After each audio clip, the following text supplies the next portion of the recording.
Hello, everybody. This is Ray Winslow. I'm a director of the master's program at Johns Hopkins Biomedical Engineering, and we're ready to begin our online information session. Thank you all for attending this. That's my picture. I also direct the Institute for Computational Medicine here at Hopkins, which is an institute in both the Whiting School of Engineering and the School of Medicine, and you'll hear about computational medicine as one of our 6 focus areas for the master's program. All right, and my name is Cheryl Williams. I am the Assistant Director of Recruitment and Marketing for the Whiting School of Engineering. I'm here just to give us some overview information on the Whiting School. For this presentation today, we'll start off with an introduction to Johns Hopkins Engineering. Next, Dr. Winslow will discuss with you our master's programs in biomedical engineering. We'll talk about the admissions process, including some important dates, discuss the research in biomedical engineering that is conducted here at Hopkins. We'll share some information regarding student life, and we'll end with a live question and answer session. So if you have any questions at any point in the presentation, please type them into the questions tab on your control panel. If you are joining us via a cell phone or a tablet, simply select the question mark to access the question section. We'll address all questions at the end of the presentation. So we typically like to begin these presentations with a quick overview of engineering at Johns Hopkins. Johns Hopkins as an institution is a research university. We were actually the first research university in the United States. And for the past 38 years, we've led the U.S. higher education in research and development. We spent a record of $2.3 billion in fiscal 16, and that amount increases every year. The Whiting School of Engineering is home to 11 graduate program disciplines and more than 25 research centers and institutes. The research that we do here is very interdisciplinary. Our faculty works closely with Hopkins' 8 other divisions, including most notably the School of Medicine, the Bloomberg School of Public Health, and the Applied Physics Laboratory, which has a large healthcare mission area, including research related to neurally controlled prosthetics. It designs and builds spacecraft and does a lot of defense-related research and engineering. Our research and the work of our faculty and students has led us to be global leaders in engineering for medicine and healthcare, in data science, and in resilient systems. It is the mission of the Whiting School to provide its students with an education that is innovative, rigorous, and that prepares students to be 21st century leaders. Some of the career resources that we have available to students include our Homewood Career Center and career counselors specifically dedicated to graduate students, employer networking events and opportunities, our Whiting School alumni and opportunities to network with alumni and leverage their expertise, and resources for entrepreneurship. Hopkins has a particular focus on encouraging and supporting student entrepreneurship. You can learn more about these resources by visiting the URLs that you see here. So that is a brief overview of who we are. Now Dr. Winslow is going to talk to you more about biomedical engineering.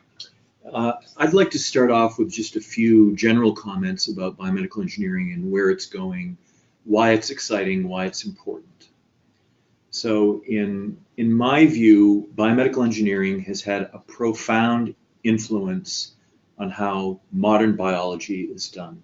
As you know, biomedical engineering is a discipline in which we bring engineering methodology to solving critically important problems in biology and medicine. And in our initial 50 years of existence of this domain, I think we've transformed the nature of biology. If you look at every biology department, every biochemistry department, every cell biology department out there, every neuroscience department, they're starting to look like biomedical engineering departments in that they're adopting our way of training students. So you find quantification and you find the application of engineering methodologies in every domain of biology now. And I think that's due to the influence of biomedical engineering.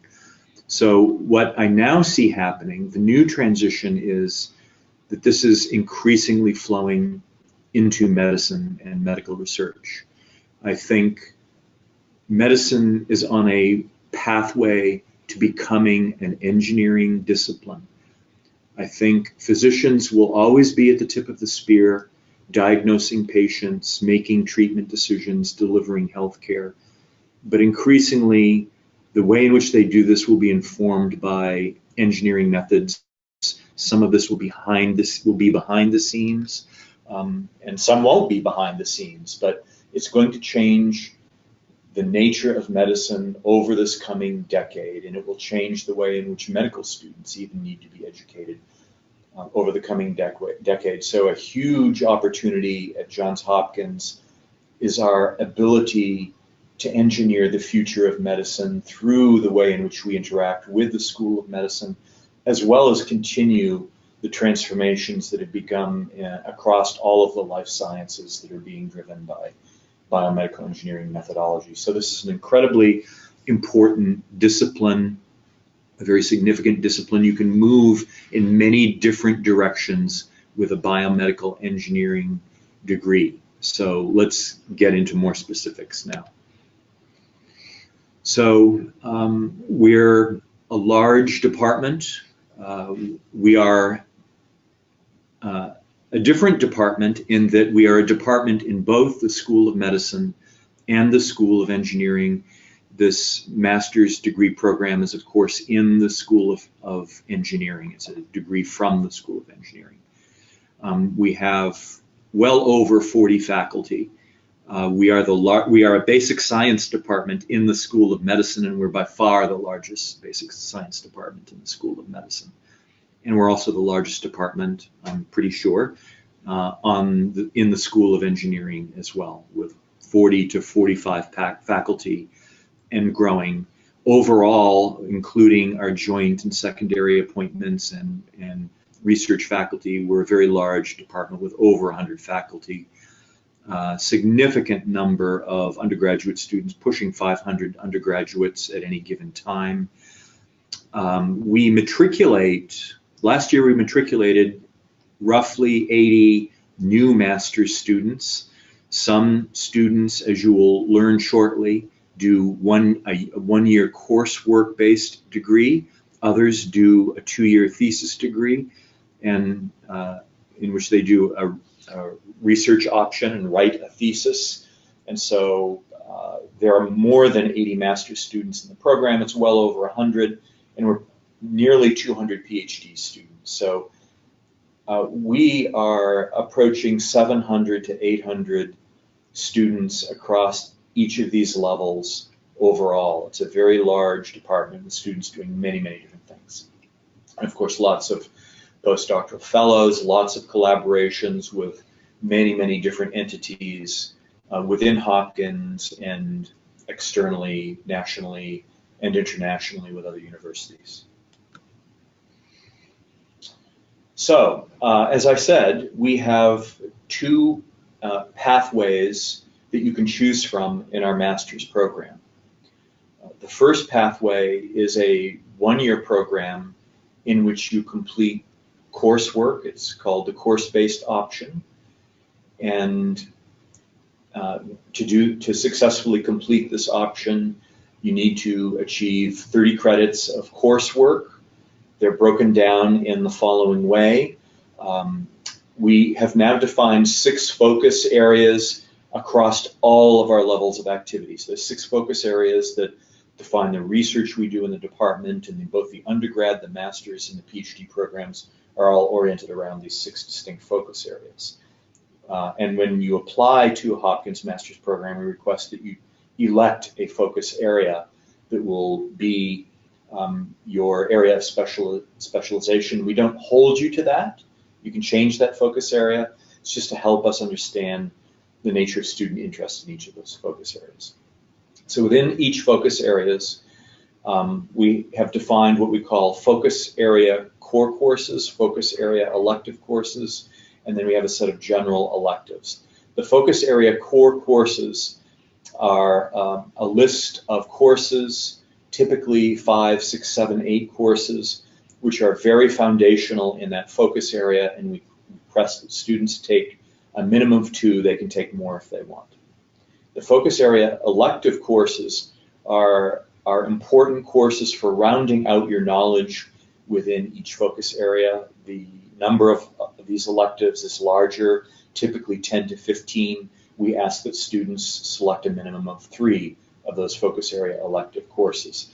And then to complete the total of 30 credits, students can do what they want. They can elect to take general electives where there are few restrictions other than that they'd be a graduate level course, or they can continue to take additional focus area electives, or for that matter, more focus area core courses. You can, in other words, complete the balance of your credits in any way that you wish.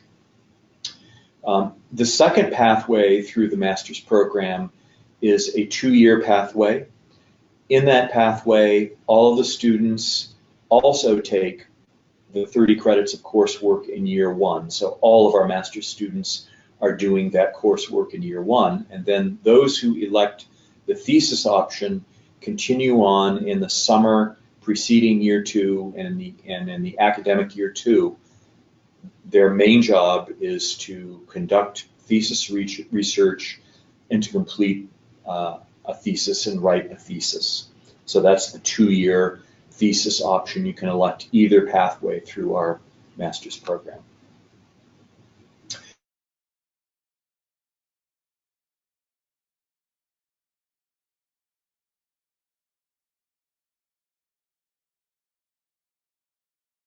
Called the Tsinghua Johns Hopkins University dual degree program. It's a master's program joint with Tsinghua University. So the participating departments at Tsinghua are the electrical engineering and the biomedical engineering departments at Tsinghua. The electrical engineering department at Tsinghua is the top-ranked electrical engineering department in the world. It's a huge department, 120 plus faculty, led by a very dynamic, energetic, visionary leader. Her name is Yidong Huang. She is a very influential person, not only at Tsinghua, but in many of the entrepreneurial activities that are underway in China now. They are creating many development zones throughout the country rather, that are focused on different aspects of technology development. She runs one of them. She's the dean of one of them. And so the entrepreneurial activity underway in China is very significant now. It's one reason we created this program, and she's connected into these entrepreneurial activities in a leadership way. So she's a good partner to have for this program. The other department is biomedical engineering. For many years, it was run by one of our faculty at Johns Hopkins Biomedical Engineering, Xiaoxing Wang. He was the director of the department for many years while holding a joint appointment in our own BME department. He's no longer director, but he still spends significant time within that department. Many of the faculty at that department were trained in Hopkins biomedical engineering in their PhD work. So we have close connections with biomedical engineering there. It's a great department, and so to be our partner, that means that students who are applying from China are applying to this dual degree program through either the electrical engineering or the biomedical engineering departments there. Students can also apply to this program through Johns Hopkins. And so we each make our student choices. We each run our own admissions process. We get together and review each other's admissions decisions because everybody needs to be happy about them.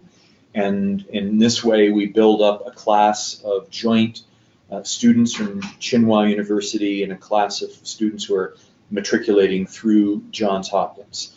In the program itself, everybody comes to Johns Hopkins in year 1 and does coursework. So the Tsinghua students will be here, and the students matriculating through the Hopkins process will be here. Everybody does coursework. In early June, after the completion of the first academic year, everybody will have earned the master's degree from Johns Hopkins Biomedical Engineering. So that June, everybody goes to Tsinghua University. And in the summer, We have planned a internship opportunity in which students can be placed in companies, hospitals, research labs to begin working on research topics. And the following academic year at Tsinghua is the year where you pursue that research work and complete it, and at the end of that year you will receive your degree from the appropriate department at Tsinghua. It'll either be electrical engineering or biomedical engineering. So you'll have 2 degrees, one from Johns Hopkins, one from Tsinghua University at the end of those 2 years. The reason we think this program is significant is what I said. There's enormous entrepreneurial energy and enormous resources at play in China right now, and we would like opportunities for our students to tap into that. Every major company in the United States has an operation in China. And so we also think that our graduates from this program will be well positioned to be placed in those companies, having experience in China, having a degree from Tsinghua University, having touched and interacted with, in all likelihood, companies, even startup companies on the China side, knowing something about Chinese culture, maybe having learned a bit of Chinese. They will, I think, be very desirable employees, not only from the point of view of companies based in China, but US companies with operations in China, either living in China or still living in the US, but being a kind of expert on how science and engineering is done in China within these companies. So I think it's a very significant opportunity. Now for our focus areas. There are 6, and they're listed here: biomedical data science, biomedical imaging and instrumentation, computational medicine, neuroengineering, regenerative and immune engineering, and genomics and systems biology. These areas permeate everything we do. These are our research areas. Computational medicine, for example, was born here at Johns Hopkins University. I think the same can be said of neuroengineering. It really is a discipline that also began here at Johns Hopkins. And we see these same focus areas not only in faculty research, but in undergraduate, master's, and PhD education. So I'm going to say a little bit about each of these focus areas to give you a flavor of what they do. Biomedical data science is a discipline in which we apply statistical methods that are appropriate for the analysis of very large data sets to understanding and answering important questions in biology and medicine. So, for example, we have a course here called Neurodata Design. It's a core course for the biomedical data science students. It's a course in which, it's a year-long course, first of all. It combines lectures and active doing of projects. The projects are selected the summer before each new fall offering of the course.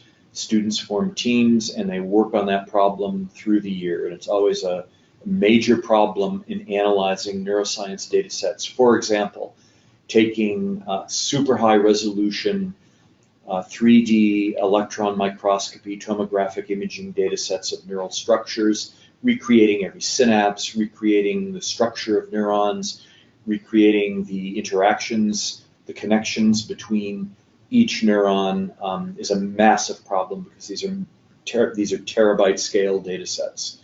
And this is an example of the kind of problems that are worked on in this class that enrolls both PhD, master's, and advanced undergraduate students. The coursework includes material and machine learning, artificial intelligence, modern statistics, and there are many, many applications in personalized medicine, of course. Here at Johns Hopkins University, the applications are virtually unlimited.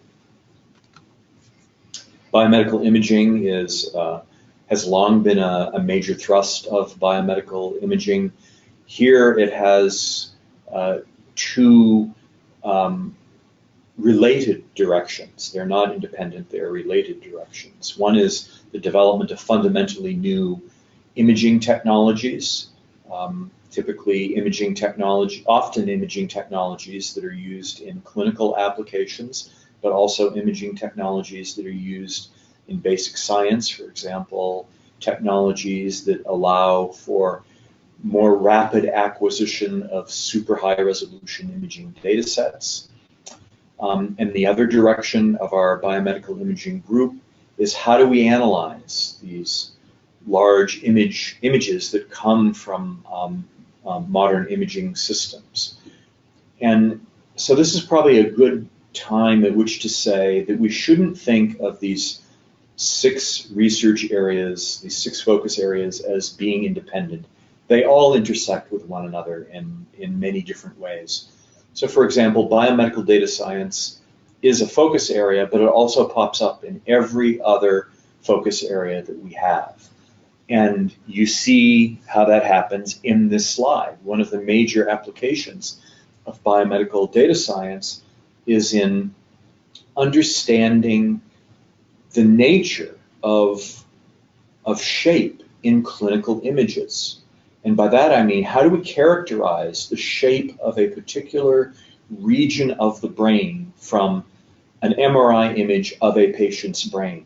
And how do we know that something is wrong in that region of the brain just by being able to look at shape or connectivity of that region with other brain regions? This discipline is known as computational anatomy, and computational anatomy is a part of the focus area of computational medicine. It falls into biomedical imaging. It falls under biomedical data science. And so that illustrates the overlap that exists between these research areas. And I think that overlap is exciting. I think it means that you can work in a focus area and be connected to many other scientists outside your focus area who are doing innovative things that are very relevant to you in your own research. Computational medicine is a new area of biomedical engineering. It's a discipline, and we, at its very core, do 3 things. The first thing we do is we develop computational models of disease, and there are many kinds of approaches to modeling, many different kinds of models that we work with, but fundamentally everyone who's doing computational medicine wants to understand what disease is in the context of describing it with modern engineering principles through models. And the reason is biology is too complex to understand without models. Biology in disease is therefore too complex to understand without models. It's just a necessary condition for understanding disease. It's very clear. The second thing we do is to try and understand how we can constrain and solve for the underlying parameters that are in a model, that govern a model, using data that we can actually measure in a patient. That's a very easy thing to say, but it's a hard thing to do because we're still quite limited in what we can measure in patients. And so the issue of how do we constrain a model and tune that model to representing an individual patient is a challenging issue. The third thing we do is we take that individualized model and we apply it in some way to improve healthcare delivery to that patient. So that, in essence, is what computational medicine does. But neuroengineering is a discipline that is about understanding how the brain, how the nervous system functions in a quantitative way.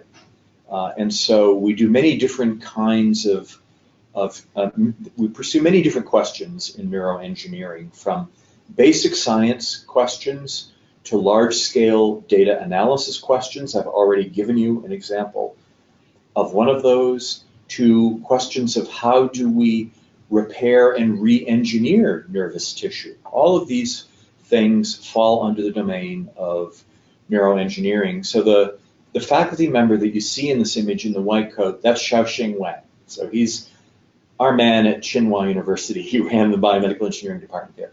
He's a leading neuroscientist in the world in understanding how the auditory system functions. He studies auditory system function using marmosets, and they are monkeys who have a very advanced language that they use to communicate with one another. And so he's studying language acquisition language perception using the marmosets as an animal model of how that happens in human beings. Others in neuroengineering are studying the very fundamental function of the nervous system in very quantitative ways, spanning from imaging to genomics to how to re-engineer damaged nervous tissue. And so again, you hear this theme of overlap between focus areas, because some of what we're doing in regenerative and immunoengineering is being pursued in the neuroengineering focus area with regard to the brain. And that brings us to regenerative and immune engineering. This has long been a domain of biomedical engineering. In most biomedical engineering departments, probably the largest number of students are studying in this particular focus area. That's true at Johns Hopkins. We have more undergraduates in this area than in any other area, more master's students in this area than any other area. It's not true at the PhD level, but it has long been and remains a very popular area of investigation. It's all about how do we prepare damaged tissue with tissue that we have engineered. Research here at Hopkins ranges from how do we harness the potential of stem cells to regenerate and repair tissue, to how do we design nanomaterials to deliver drugs and genes to treat various disease. How can we engineer those nanomaterials to be taken up by individual cells and release their payload in the most effective ways? And here at Hopkins, another major thrust is in understanding how can we harness the immune system itself to help in tissue regeneration and to treat diseases such as HIV and cancer. And genomics and systems biology is a large area of work here at Hopkins, both within the department but outside the department as well. There are many, many people working in genomics and systems biology. Work spans a number of different areas. So there are teams of faculty in biomedical engineering who are developing the world's leading cutting-edge algorithms that take next-generation sequencing data and assemble from them the complete sequences of individual genes and genomes. Some of the most widely used software in the world for doing this has been developed by Hopkins biomedical engineers who are working in this area. Others in biomedical engineering are looking at genomics at a higher level, namely at the level of interacting subcellular networks, and are asking questions like how is gene regulation controlled? What are the intracellular signaling pathways that govern the function of cells? How are all of these things disrupted in disease? We have many, many investigators working at the systems level. That's the systems biology aspect of this focus areas, and asking questions such as how do we manipulate these cellular pathways to treat disease? Okay, we can now talk about admissions. So I think one thing that's very important is that our students entering the master's program typically have an engineering background. Often they're from biomedical engineering departments, but not exclusively. And I think having an engineering background is very fundamental and core to successful completion of our master's curriculum. And so while we do accept students from outside of domains of engineering, such as physics and chemistry and biology, it's important that you have a certain core of foundational work in at least mathematics to make continual progress in our master's program. We don't have set GPA and GRE score requirements for admission. I can say that our average undergraduate GPA in our applicant pool is about a 3.7. That's out of 4. Our average GRE scores are what you see here in verbal and quantitative. I will also say that I consider the most important aspect of an application to be the letters of recommendation.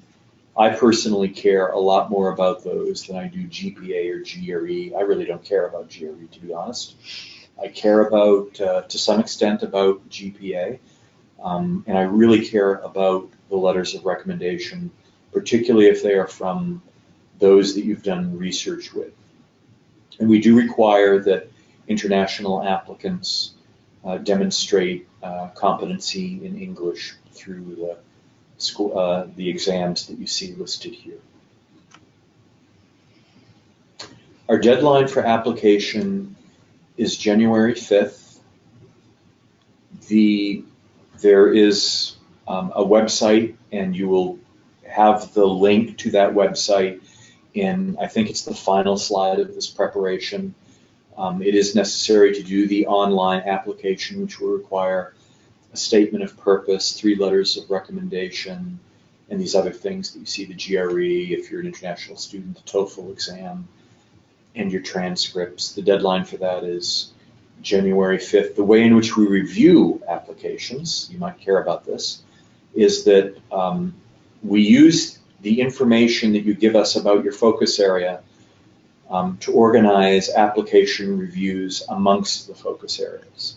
So if you click off computational medicine, your application will be in the computational medicine pool, and computational medicine faculty will review that application. So each focus area has a focus area director, and I allow that focus area director to completely manage the review. They can do it however they want. If they want to review the applications and make the decisions, that's their call. If they want to get help from other faculty, that's their call.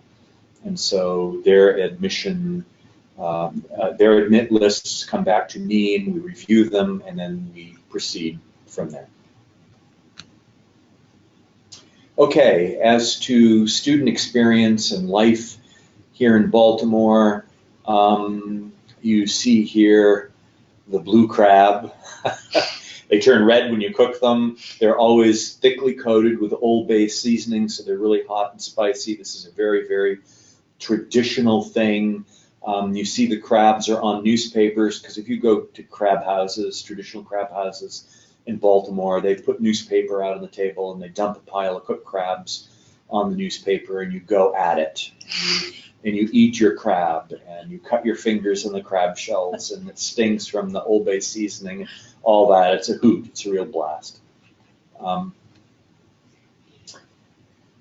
There are many student organizations here at Hopkins, many student activities. You see a listing of some of them here. The International Bridge Program is a program for assisting international students in making their way here. I should say, we in the Tsinghua Hopkins dual degree program, we have an administrator of that program who is from China, who was trained in their PhD in China, who did postdoctoral work here, and who understands the Chinese educational system, and who is well connected at Tsinghua, and she travels to Tsinghua a lot and takes part in their activities. And so she is here and is very key to mentoring all the students in that program. And then you see this thing, career counseling. Cheryl mentioned the Homewood Career Center earlier when she spoke. It's a very full-featured career center. They do a lot of things to help students find jobs if that's their desire after completing the master's degree and while they're doing the master's degree. So for example, they have enormous experience and skills in doing interviews, and telling you what to expect in an interview, how to prepare to an interview, what are the do's and don'ts of interviewing these days. You can either schedule an online Skype, an automated Skype interview, because I know that more and more companies are doing automated Skype interviews. So you can set it up with a Homewood Career Center and do your practice automated Skype interview with the Homewood Career Center, and they'll give you feedback on it. They can help preparing in the preparation of CVs. And it's not just the Homewood Career Center that's doing things to help you find a job if that's the direction that you want to go in when you complete your master's degree. In biomedical engineering, we've set up a number of activities to help you do that as well. And so we have constructed a database of contact information for our graduates, from undergrad, people who went here as undergrads, masters, PhD students. They're now in well over 200 distinct companies, playing various roles in those companies. This is an excellent base that we can tap into for positions, for contacts, for assistance in placing students in industry. We are soon this month hosting our own BME Career Development Week, where we'll work with the Homewood Career Center. We are inviting many companies to come and visit during that week, where we have student training sessions. We take it seriously. We take it seriously that we owe you to do everything we can to find your dream job. We take that very, very seriously. Now, it's not the case that every master's student is on a flight path to industry. Many master's students are on a flight path to other things. So they're graduate school or even medical school, sometimes law school, sometimes consulting, it's different things. And our master's program, I will say, prepares you very well for placement into any of these other career options. Our acceptance rate across the board into medical school for any of our students, we even have PhD students who do a full PhD and then apply to medical school. It's 80% across the board. 80% of our undergraduates, masters, PhDs who want to go to medical school are accepted into medical school. Obviously, our master's students are very placeable into existing PhD programs, even our own PhD program. And so that's something that any faculty member can help you with along the way. I think Baltimore's a cool city. I'm a foodie. I'm an unabashed foodie. I like wine, I like cooking, I like going to restaurants. Baltimore is a food city. I guarantee it, it's a food city. There's a hot restaurant scene here. Well, there you see the stat, Zagat, #2 food city in the US. I'll tell you what the #1 is. Portland, Maine. I have a home in Portland, Maine, and I go there all the time too, and that's a very food city. So in my opinion, that's #1. But Baltimore is right up there. Great restaurants, great music scene, great art scene. I know the art scene because my daughter works at Under Armour. She's a graphic designer at Under Armour. I hear about all the art stuff going on, and her boyfriend is a musician. He's in a band. I hear all about the music scene in Baltimore. It's a happening place, I can tell you that. It's really a lot of activity. Another cool thing about Baltimore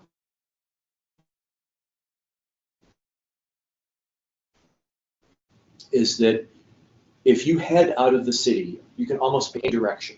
And in about 50 minutes, you're in the country. 15, 20 minutes, you're in the country. So I live in the country. I live not so far from Hopkins. I'm surrounded by horse farms. I've got the NCR Trail 5 minutes from my house. I'm out there riding my bike every morning on the NCR Trail. It's gorgeous. Chesapeake Bay, state parks, hiking, fishing, whatever you want. It's easy to get to the country if you like those kinds of things.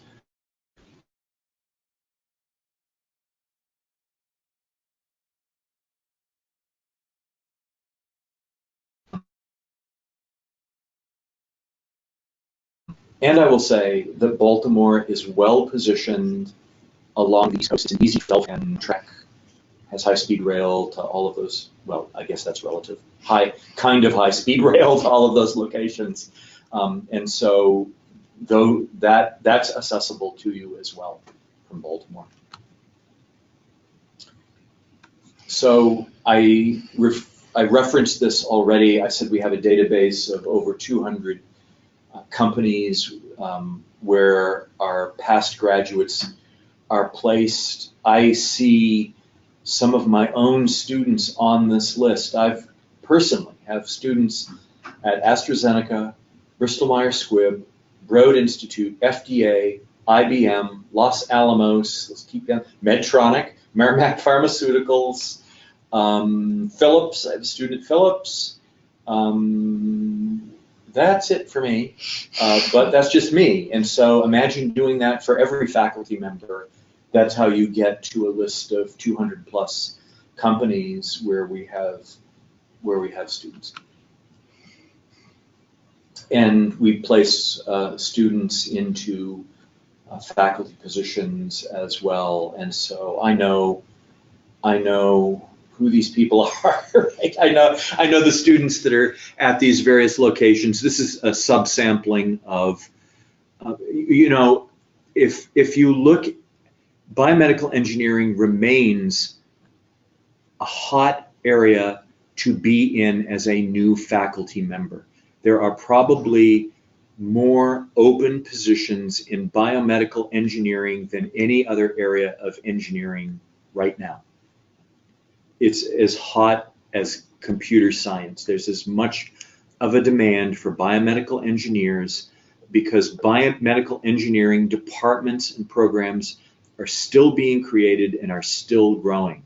So there's tremendous opportunity for faculty positions. We're ready for questions now. All right, give us a couple of minutes. Thank you again for sending in your questions over the course of this presentation. All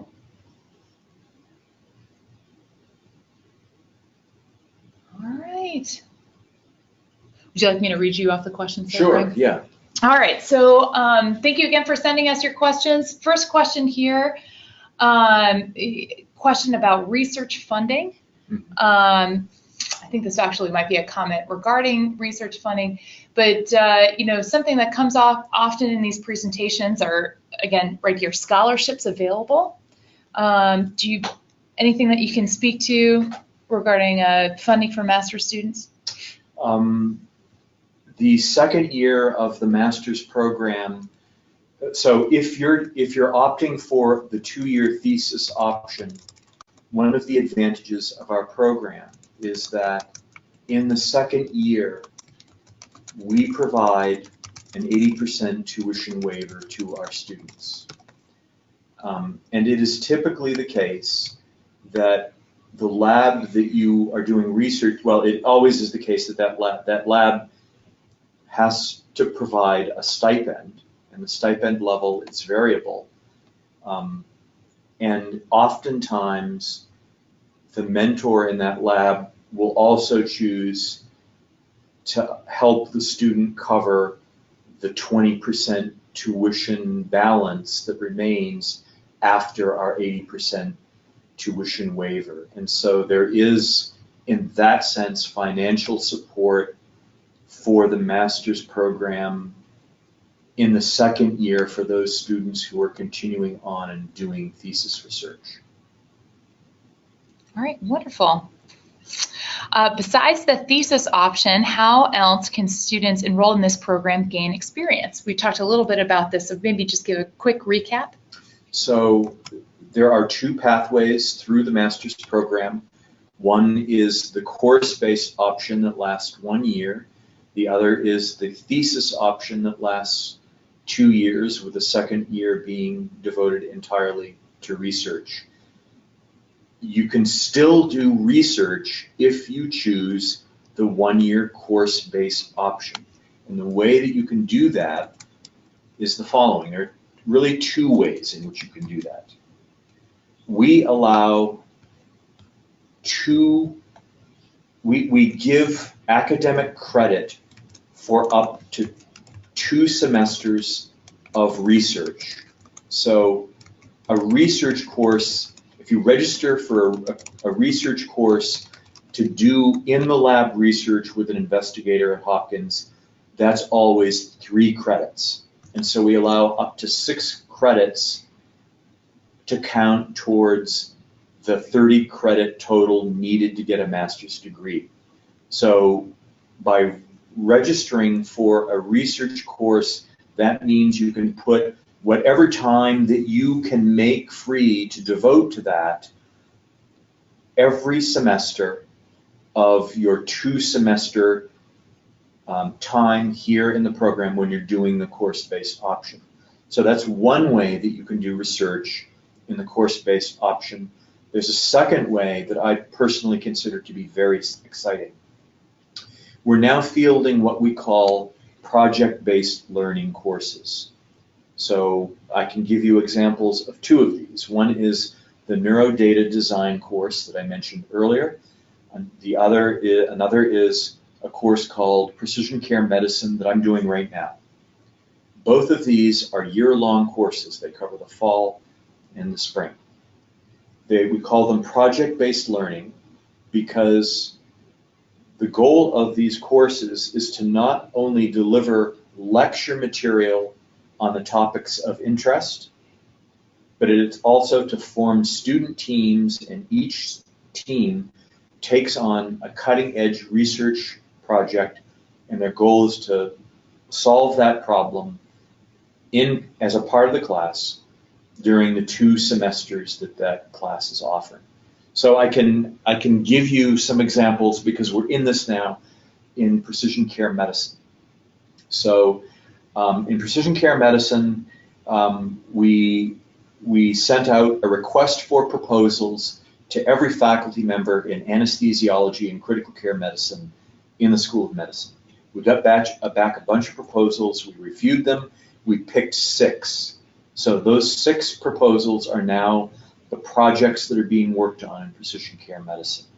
One of them is led by 2 clinicians, Nader Faraday and Adam Saperstein, and they have been collecting electronic health record data from patients who are discharged from the Johns Hopkins Surgical Intensive Care Unit. The question they want to answer is, how can we do a better job at determining when it's safe to discharge patients from the Surgical Intensive Care Unit? Unfortunately, when patients are discharged from the surgical ICU, sometimes they have to be readmitted.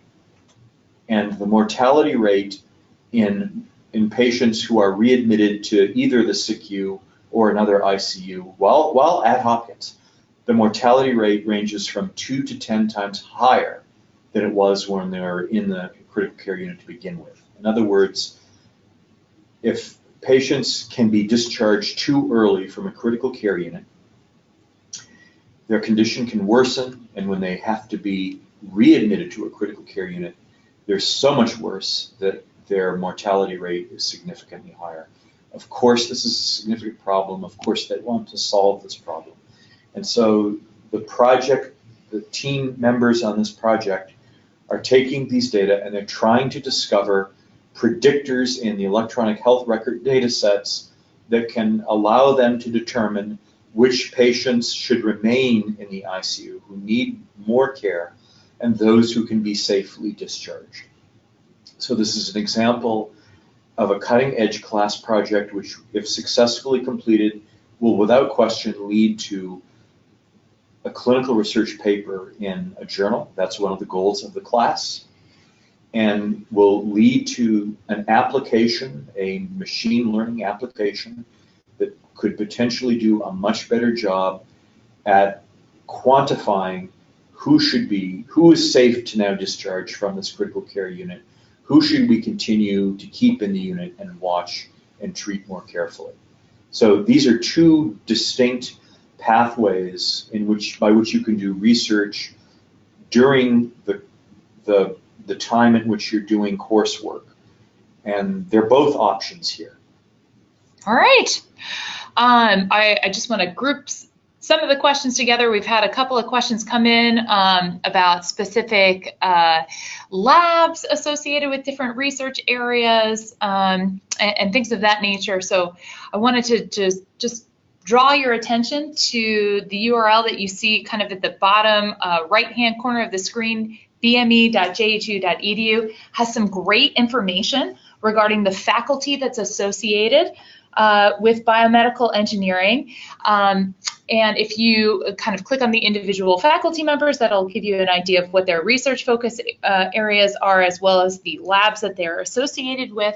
There's a tab on that website as well that's devoted to research, and the different research areas that Dr. Winslow discussed in his presentation are represented in that tab. So in lieu of kind of, going through for each question, I would just encourage those attendees, take a look at our website, poke around.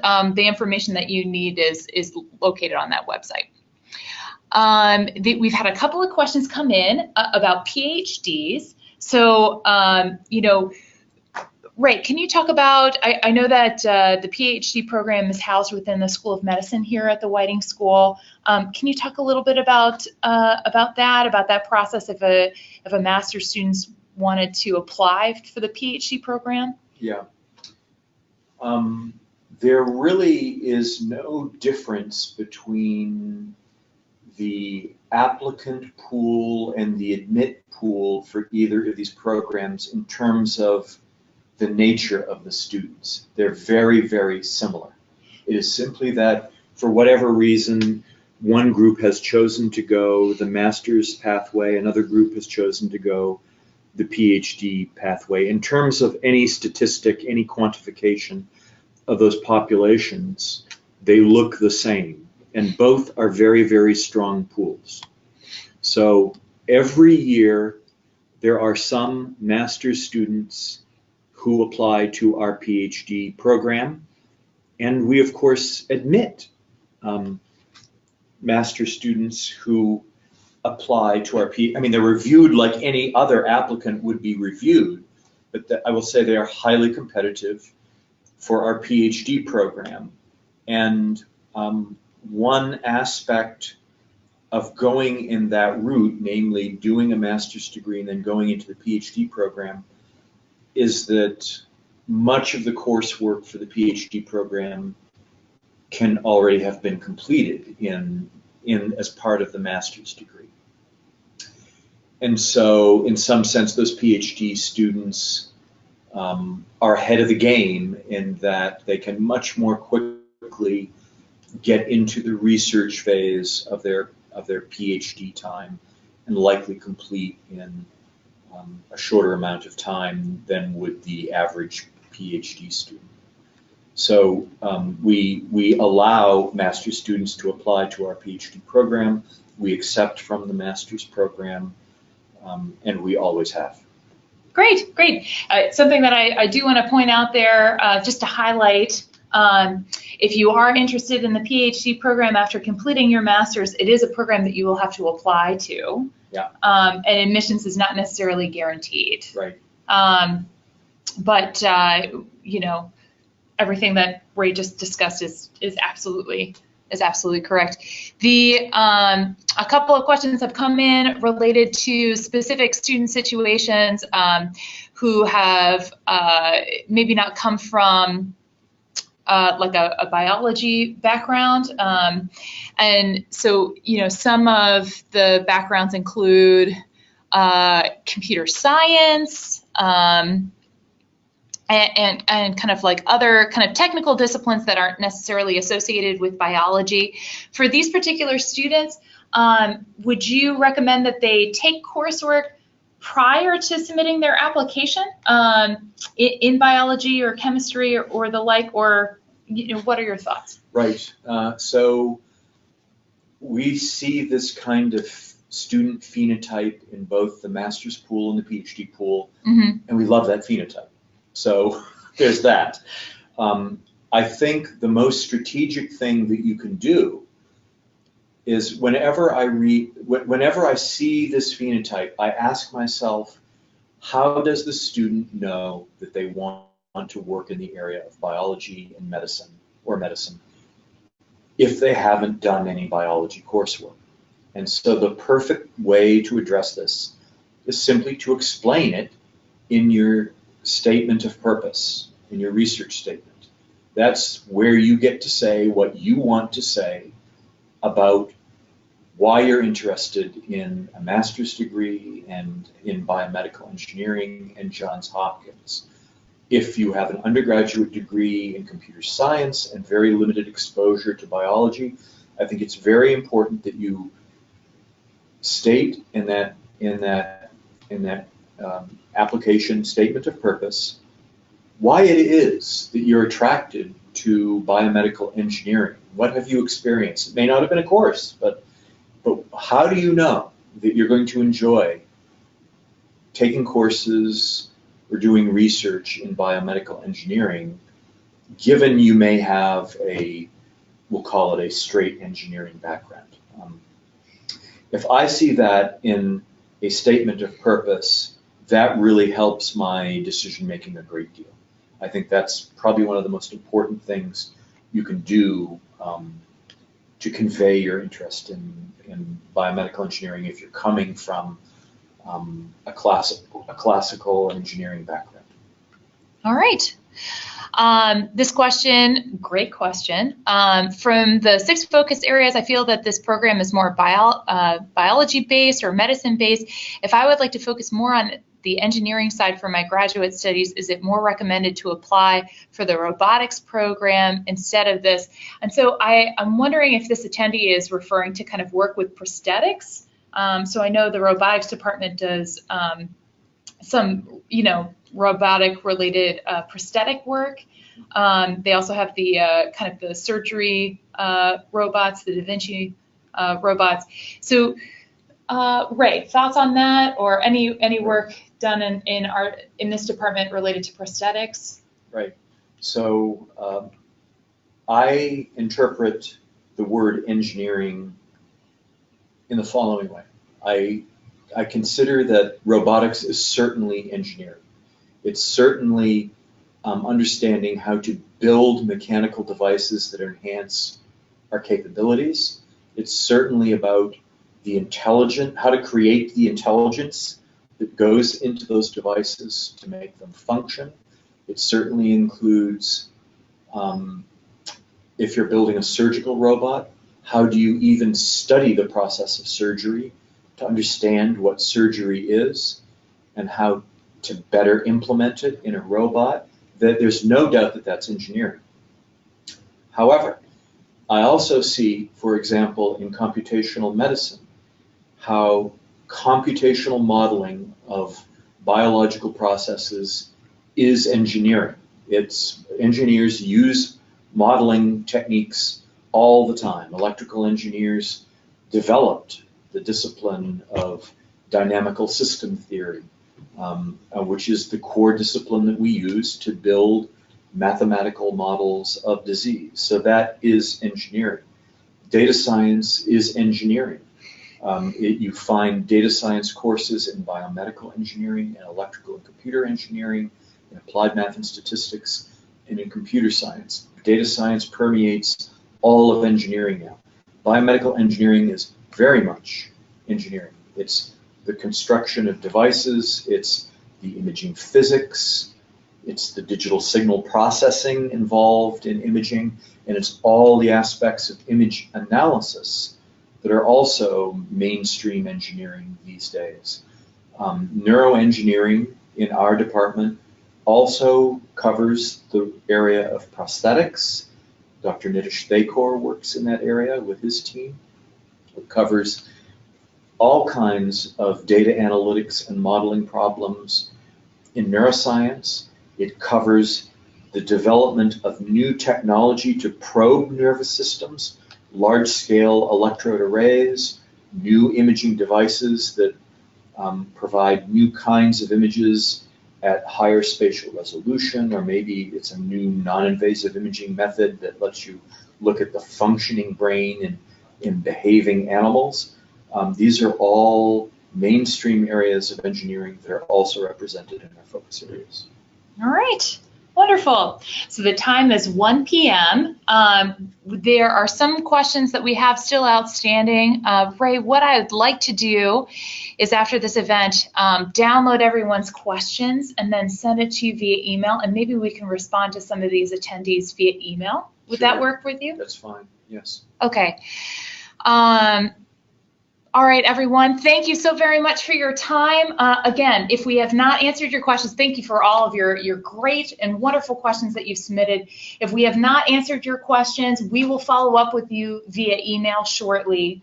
Thank you for your time and for your attention and for your interest in our programs. Ray, thank you so much for your time. Oh, my pleasure. Thank you all for attending. All right, just so that everyone knows, I did record today's presentation. Once we have posted it online, I will email you the URL for the recording so that you can review the material afterwards. In the meantime, please stay in touch, and we look forward to hearing from you.